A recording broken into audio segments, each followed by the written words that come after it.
सांप और मेढक की कहानी।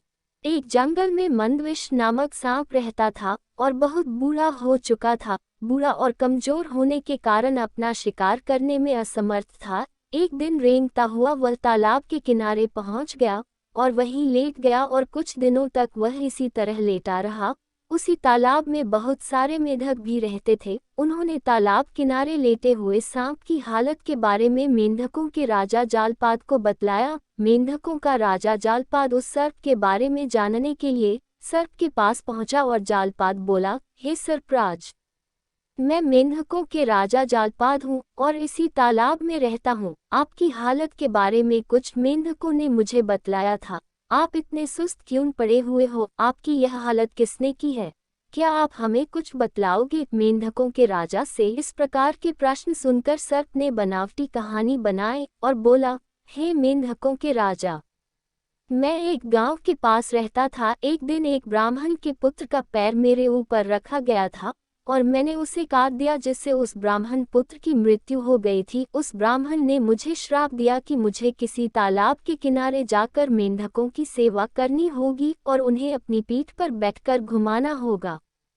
सर्प के मुंह से इस प्रकार के बातें सुनकर मेंढकों का राजा जालपाद बहुत खुश हुआ। उसने सोचा कि अगर इस सर्प से मेरी दोस्ती हो जाती है और मैं इस सर्प की पीठ पर बैठकर सवारी करूंगा तो दल का कोई भी दूसरा शक्तिशाली मेढक मेरे खिलाफ विद्रोह भी नहीं कर सकेगा। जालपाद को कुछ सोचता हुआ देख सर्प बोला, भद्र, मैं सोच रहा था कि मुझे उस ब्राह्मण का श्राप भोगना पड़ेगा। किसी और मेढक को अपनी पीठ पर बैठाकर घुमाने से अच्छा है मैं मेंढकों के राजा को अपनी पीठ पर बिठलाऊं। अगर आप चाहें तो मेरी पीठ पर बैठकर देख सकते हैं। मेंढकों के राजा जालपाद ने सांप की बात पर विश्वास कर लिया और झिझकते हुए सांप की पीठ पर बैठ गया। सांप ने उसे पूरा तालाब घुमाया और लाकर पुनः उसी स्थान पर छोड़ दिया। मेढक जालपाद को सांप की गुदगुदी पीठ पर बैठने में बहुत आनंद आया और वह रोज सांप की पीठ पर बैठकर तालाब में घूमने का आनंद लेता और अपने सजातियों को सांप का भय दिखलाता। एक दिन जब वह सांप की पीठ पर सवारी कर रहा था तब सर्प बहुत धीरे धीरे चल रहा था। मेढक जालपाद ने पूछा, आज आप इतने धीरे धीरे क्यों चल रहे हो?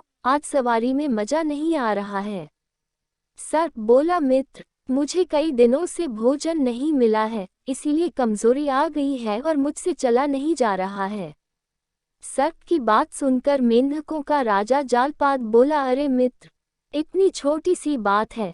इस तालाब में हजारों मेढक हैं जो तुम्हारा प्रिय आहार हैं। तुम चाहो इनको अपना आहार बना लिया करो।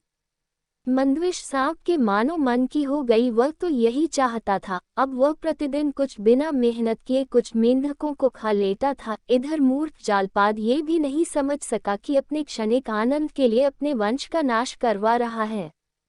अब मेंढकों का राजा जालपाद प्रतिदिन सांप के पीठ पर बैठकर तालाब की सवारी करता और सांप तालाब में रहने वाले मेंढकों को खाकर अपना पेट भरता था। एक दिन एक दूसरे सांप ने मेढक को सांप की सवारी करते देखा तो उसे अच्छा नहीं लगा और कुछ देर बाद मंदविष के पास आकर बोला, मित्र, तुम ये प्रकृति विरुद्ध कार्य क्यों कर रहे हो? ये मेढक तो हमारे भोजन हैं और तुम इन्हें अपनी पीठ पर बैठाकर सवारी करवा रहे हो। मंदविष बोला, ये सारी बातें तो मैं भी जानता हूँ और अपने लिए उपयुक्त समय का इंतजार कर रहा हूँ जब इस तालाब में कोई भी मेढक नहीं बचेगा। बहुत दिनों तक इसी प्रकार चलता रहा। एक दिन ऐसा आया कि तालाब में जालपाद के परिवार को छोड़कर कोई दूसरा मेढक नहीं बचा। मंदविष सांप को भूख लगी और वो जालपाद से बोला, अब इस तालाब में कोई मेढक नहीं बचा है और मुझे बहुत भूख लग रही है। जालपाद बोला, इसमें मैं क्या कर सकता हूँ? इस तालाब में मेरे सगे संबंधियों को छोड़कर तुम सारे मेंढकों को खा चुके हो। अब तुम अपने भोजन की व्यवस्था खुद करो।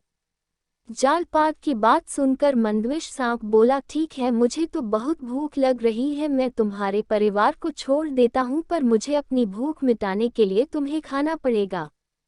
मंदविष सांप की बात सुनकर जालपाद के पैरों तले जमीन खिसक गई और उसने अपनी जान बचाने के लिए अपने सगे संबंधियों तक को खाने की अनुमति दे दी। देखते ही देखते सांप ने जालपाद के सभी रिश्तेदारों और परिवारों वालों को खा लिया। अब तालाब में मेंढकों सिर्फ जालपाद बचा था। मंदविश सांप जलपात से बोला, अब इस तालाब में तुम्हें छोड़कर कोई भी मेढक नहीं बचा है और मुझे बहुत भूख लगी है, अब तुम ही बतलाओ मैं क्या करूं।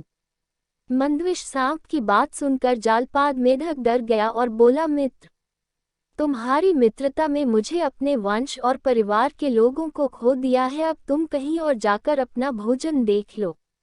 जालपाद की बात सुनकर मंदविश सांप बोला, मित्र, तुम्हारा कहना मैं मान लूंगा, तुमने अपने स्वार्थ के कारण अपने जन्मजात दुश्मन को अपना मित्र बनाया और अपने सगे संबंधियों को मेरा भोजन बनवाया, अब तुम अकेले इस दुनिया में रहकर क्या करोगे। इतना बोलकर सांप ने जालपाद मेढक को भी मारकर अपना आहार बना लिया। शिक्षा, सांप और मेढक की कहानी से हमें शिक्षा मिलती है कि जो व्यक्ति अपने छोटे छोटे स्वार्थों को पूरा करने के लिए अपने शत्रुओं से मिलकर अपने सगे संबंधियों और कुटुंब के लोगों का बुरा करते हैं, अंत में वो भी नष्ट हो जाते हैं।